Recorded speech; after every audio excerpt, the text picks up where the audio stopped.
Within the quiet recesses of my mind, I have long contemplated the intricate nature of human desire and the profound interplay between the inner world of thought and the outer expressions of passion.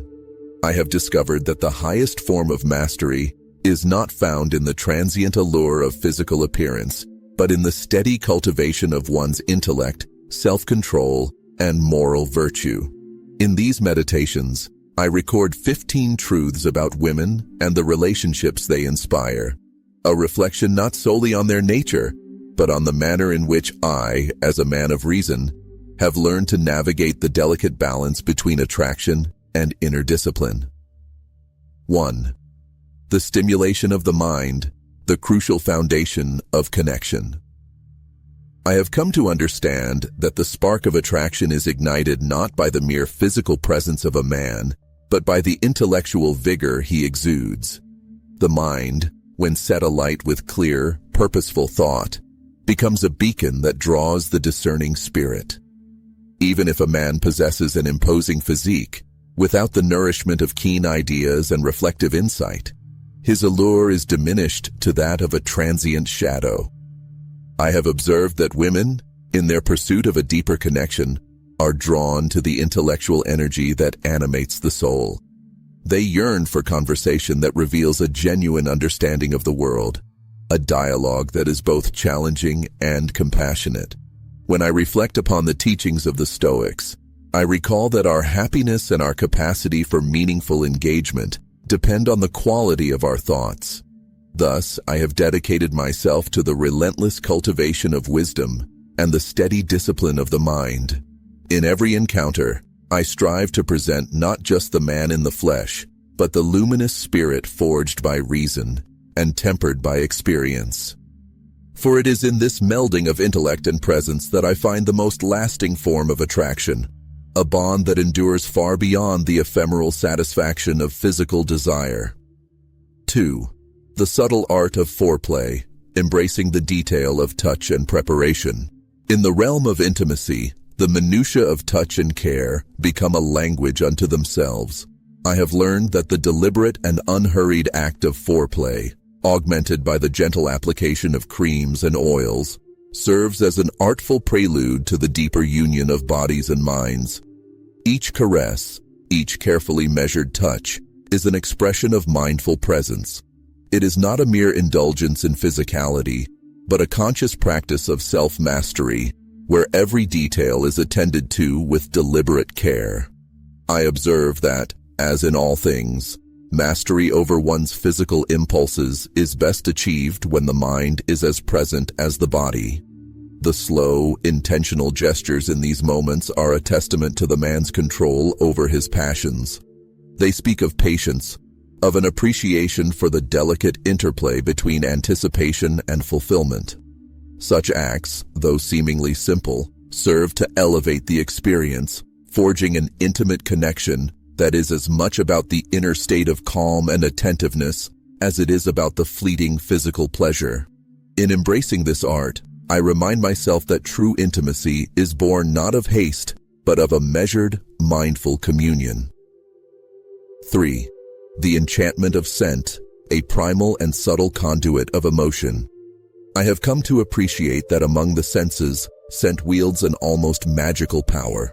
The carefully chosen fragrance that a man wears is more than an adornment. It is a silent emissary of his character and his inner order.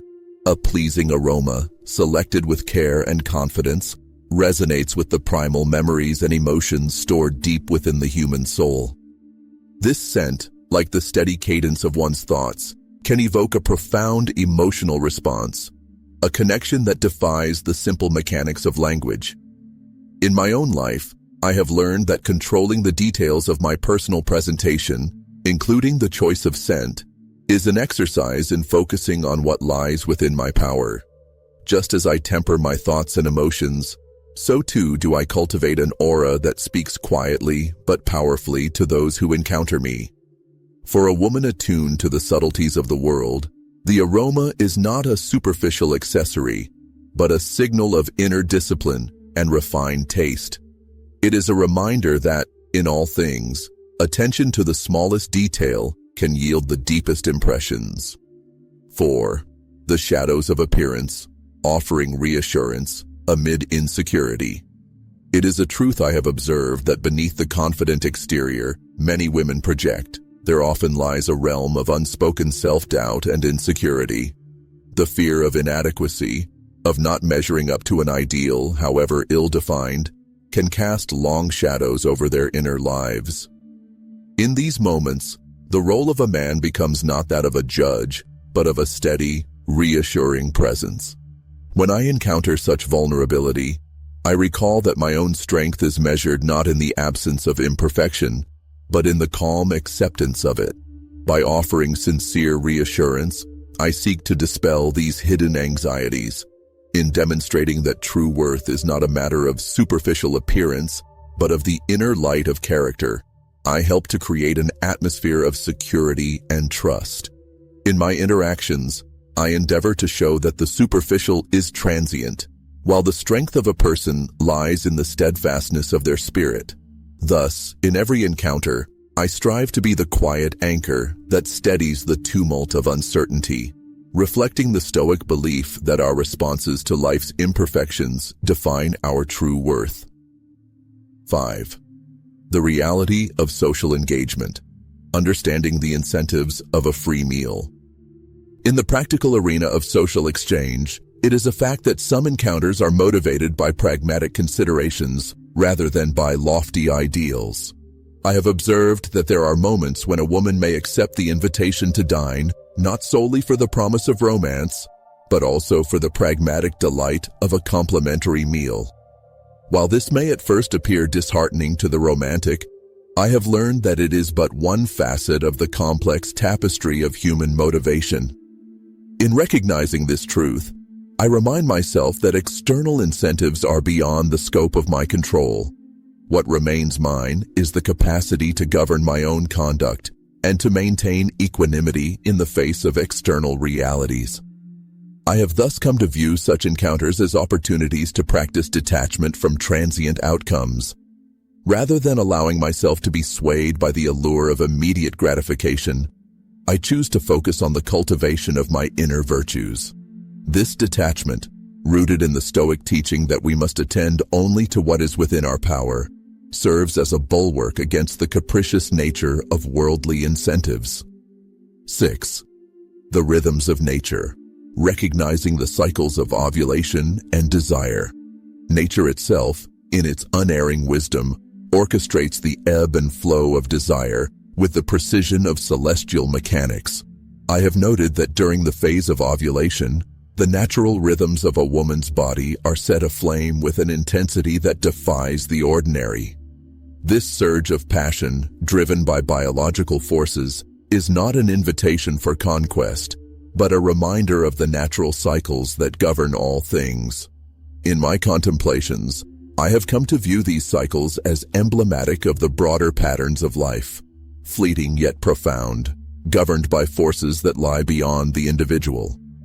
When a woman experiences this natural elevation of desire, it is not a personal victory for either party, but a demonstration of nature's immutable law. The task, then, is not to inflate one's ego in response, but to maintain a calm, measured presence. In acknowledging this natural rhythm, I remind myself that all external phenomena are but transient manifestations, to be observed, respected, and gently managed by the disciplined mind. 7. The effect of social proof, the desirability enhanced by external regard. I have often witnessed that a man's perceived value can be significantly enhanced when he is admired not solely by one, but by many. The admiration of others, particularly in the eyes of a discerning woman, creates a form of social proof that elevates his standing in a manner akin to a rare treasure sought by all. This phenomenon, while rooted in primal instincts, serves as a reminder that human valuation is multifaceted and often influenced by the collective judgment of peers. Yet, I caution myself against becoming overly dependent on external validation.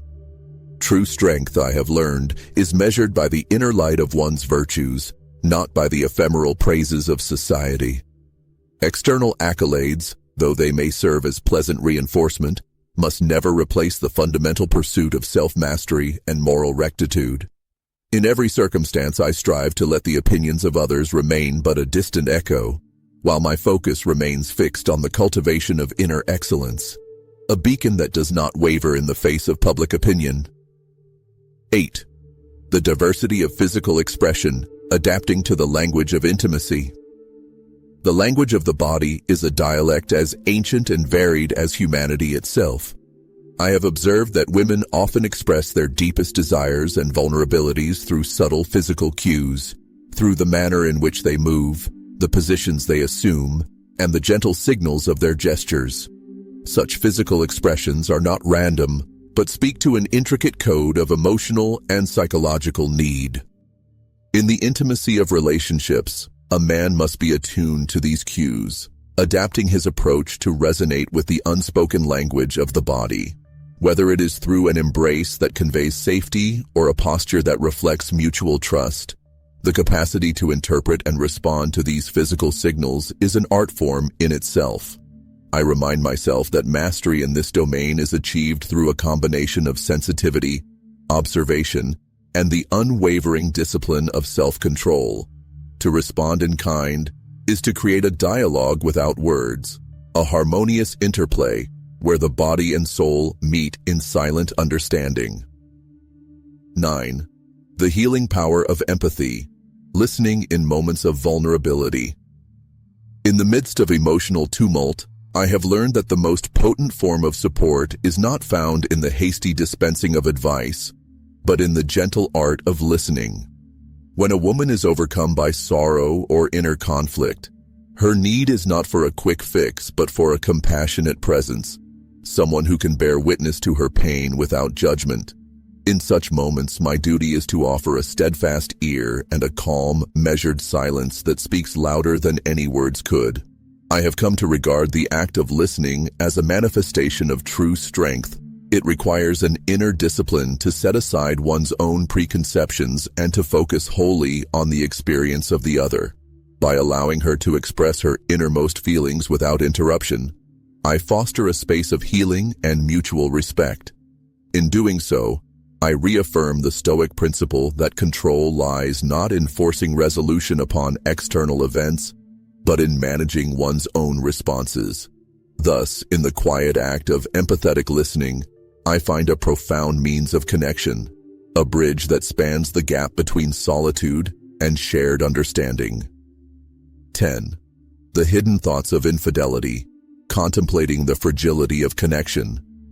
Within the depths of the human heart, I have discerned that the notion of infidelity often lingers as a silent possibility, a temptation that arises when emotional needs are left unattended. Many women, when confronted with the neglect of their inner world, may entertain thoughts of seeking solace in another.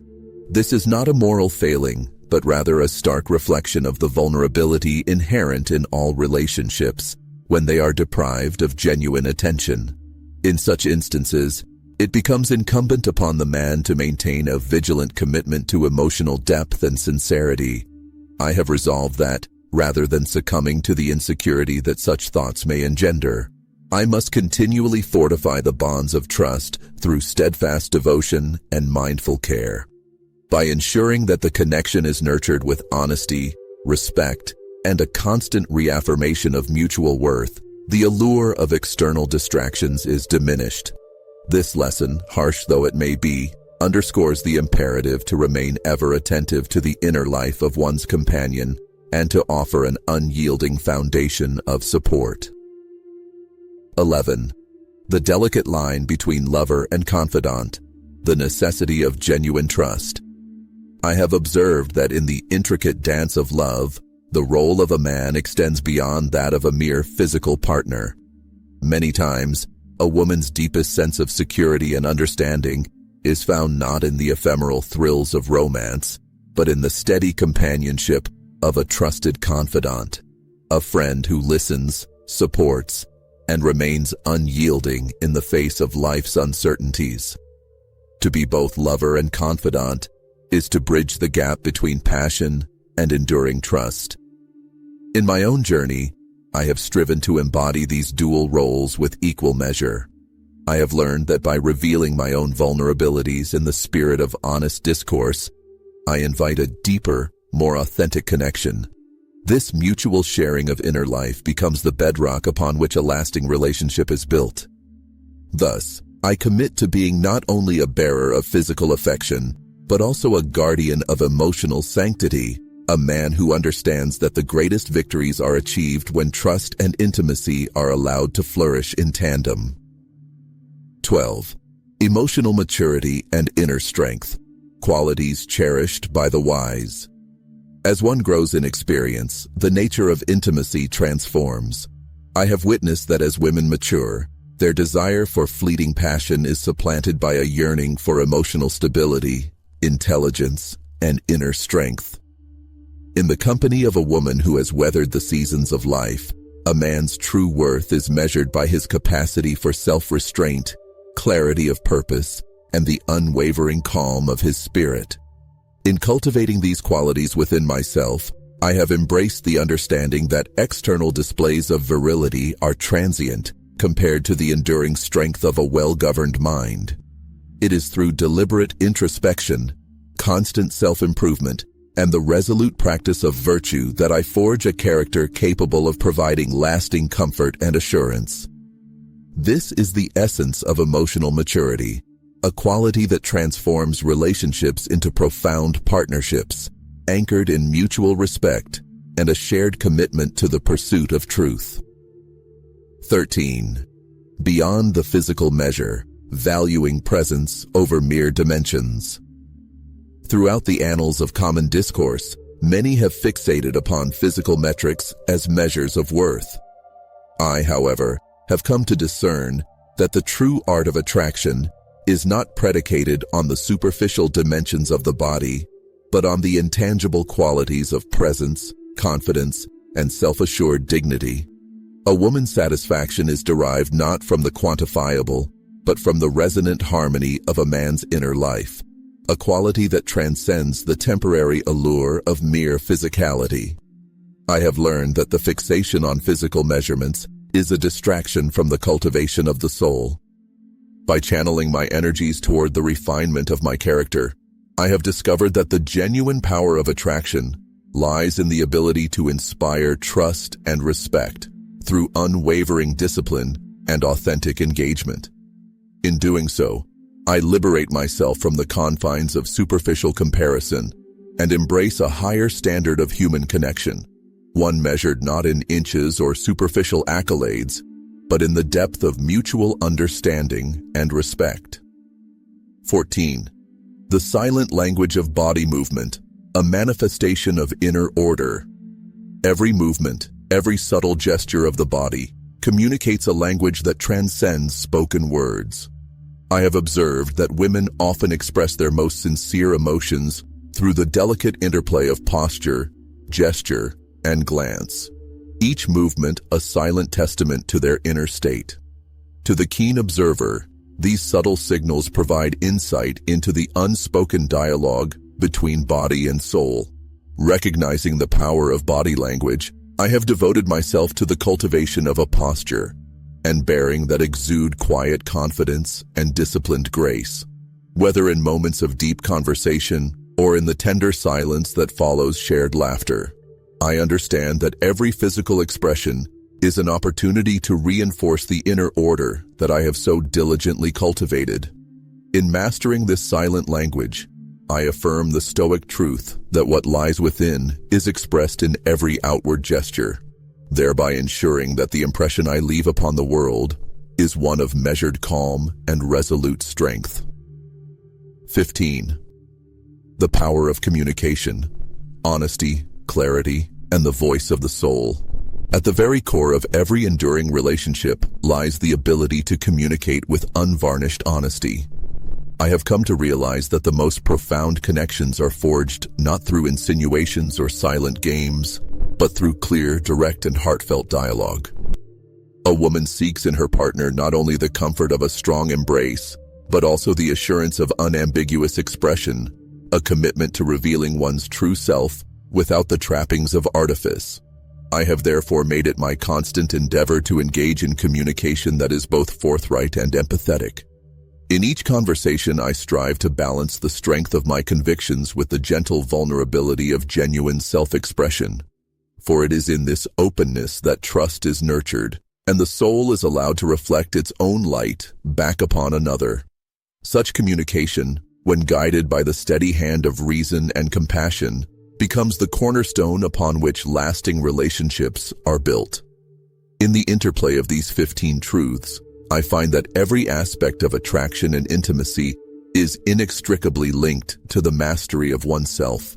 Whether it is the stimulation of the mind, the measured art of touch, or the silent eloquence of body language, the underlying principle remains the same. The cultivation of inner order and virtue is the most potent force in achieving lasting connection. I have learned through careful observation and persistent self-refinement that the art of engaging with women, and indeed all human relationships, is not a game of superficial conquests, but a continuous journey toward inner excellence. Every moment, every thoughtful gesture, every calm word of reassurance, every genuine expression of empathy is a step along the path of self-mastery. In this pursuit, the transient illusions of physical beauty and external validation dissolve, leaving behind the enduring radiance of a soul in perfect harmony with its own nature. Thus, as I continue my journey along this arduous path, I remain ever mindful of the immutable truth that the more deeply I understand and refine myself, the more completely I can shape the world around me. In every interaction, every shared moment of vulnerability or joy, I see the opportunity to express the eternal principles of wisdom, compassion, and strength. And in this expression, I find that the highest form of power lies not in the fleeting passions of the flesh, but in the serene dominion of the mind and spirit. May these reflections serve as both a guide and a mirror, a map for those who seek to traverse the complexities of human connection with dignity and purpose, and a reminder that true mastery begins within. For in the quiet discipline of thought and the deliberate cultivation of virtue, we unlock the timeless secret that the more profoundly we understand ourselves, the more we are able to command the vast, unpredictable currents of life. In these extended meditations, I have sought to lay bare the nuanced interplay between desire, self-control, and the eternal quest for inner peace. Each of these 15 truths stands not as an isolated dictum, but as an interwoven thread in the tapestry of a life lived in accordance with nature and reason. It is my hope that these reflections, grounded in the unassailable principles of Stoic thought, may illuminate the path for others who yearn to navigate the labyrinth of human relationships with a steadfast heart and an unyielding spirit. For I have learned that the journey to understanding others begins with the journey inward, and that true power is achieved only when we have mastered ourselves. In every breath, every thought, and every measured action, we create the conditions for a life of purpose, authenticity, and enduring connection. May we all, in our quiet moments of reflection, strive to embody this truth and to let our inner light guide us toward a future defined not by transient passions, but by the immutable strength of our own virtue.